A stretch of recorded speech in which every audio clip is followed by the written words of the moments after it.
He sat slumped on the hard plastic chair, a worn-out backpack at his feet, and a small pink blanket clutched in his daughter's tiny hands. The airport was buzzing with travelers, yet to Liam Cade, it all felt silent. Like the world had forgotten him. The flight he was supposed to take to Seattle had been cancelled, due to weather, and now, with no money for a hotel and a 6-year-old daughter fast asleep on his lap, he had nowhere to go. He brushed a strand of hair off little Arya's forehead and whispered softly, "It's okay, baby. Daddy's here," but inside, he wasn't sure how much longer. He could keep pretending that everything was fine before we continue. If you believe in kindness, second chances, and the power of unseen grace, please like, comment, share, and subscribe to Kindness Spark every story we share. Here is a reminder that compassion can change lives in the most unexpected places. As the night stretched on, Liam shifted slightly, trying not to wake Arya. His clothes smelled faintly of motor oil from his old mechanic-s job, the one he'd lost 2 months ago when the garage shut down. He'd sold almost everything, his tools, his car, even his wedding ring, just to buy plane tickets to Seattle, where his sister promised to help him start fresh. But fate had other plans. The terminal lights flickered overhead, casting tired shadows on the glossy floor. He leaned his head back and closed his eyes, unaware that someone, just a few seats away, had been watching him since the moment he arrived. Samantha Pierce looked ordinary enough. Dark jeans, grey jacket, hair tied in a neat bun. She looked like any other passenger waiting for a delayed flight, but hidden behind her calm demeanor was a badge tucked into her jacket pocket. Special Agent, Federal Bureau of Investigation. For weeks, she'd been tracking a series of financial crimes tied to stolen identities. The man she was supposed to locate was reportedly traveling with a young child, and his name matched one on her watch list, Liam Cade. She'd spent hours observing him, how he comforted his daughter, how he refused an offer from a stranger to watch his bag while he went to the restroom, how he gave the last granola bar he had to Arya without hesitation. He didn't look like a criminal. He looked like a man who'd lost too much and was still trying to protect what little remained. Still, orders were orders, and Samantha had learned long ago not to trust appearances. Around dawn, the airport grew quieter. The loudspeaker echoed boarding calls for early flights. Samantha noticed Liam wake up, carefully shifting Arya into a sitting position beside him. He rubbed his face, his eyes heavy with exhaustion. He walked to the vending machine nearby and stared at the price tags. $4 for water, $6 for a sandwich. He hesitated, then reached into his pocket, pulling out a few coins that barely clinked. The machine blinked coldly at him.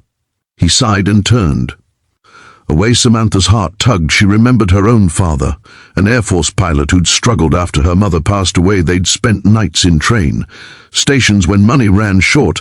Maybe that was why she couldn't stop herself from standing and walking toward him. "Excuse me," she said softly, offering him a cup of coffee she'd just bought you. "Look like you could use this." Liam blinked in surprise. That's kind of you, but I can't."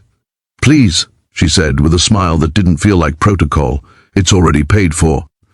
He hesitated, then took the cup. "Thank you," he said quietly.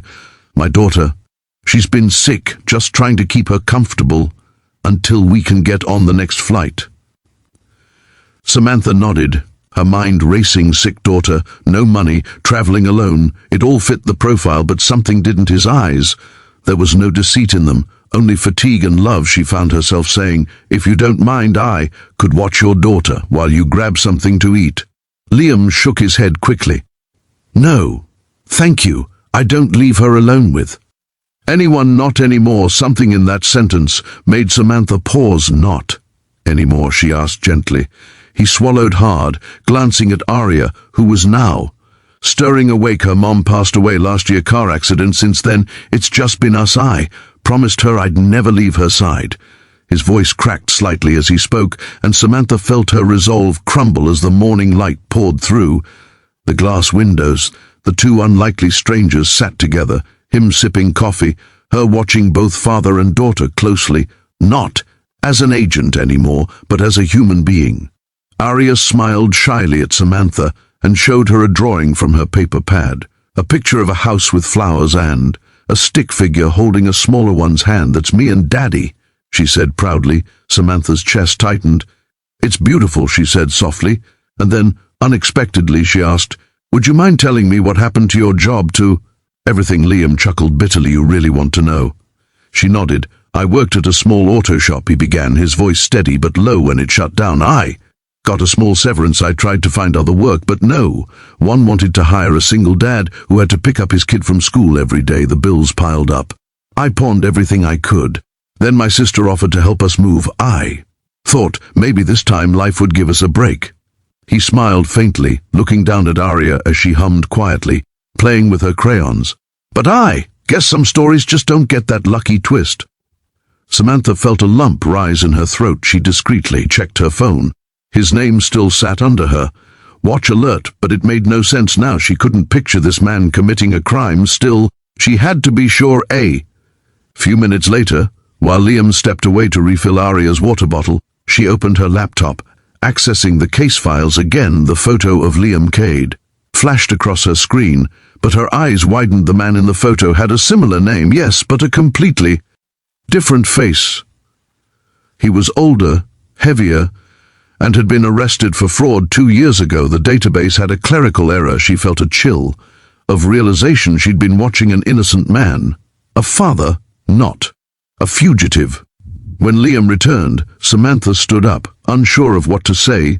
"Listen," she said slowly, her tone gentler than before. "You said your sisters in Seattle, right? Maybe I can help. I work with the government. I might be able to get you on a standby list, or at least get your ticket reissued faster."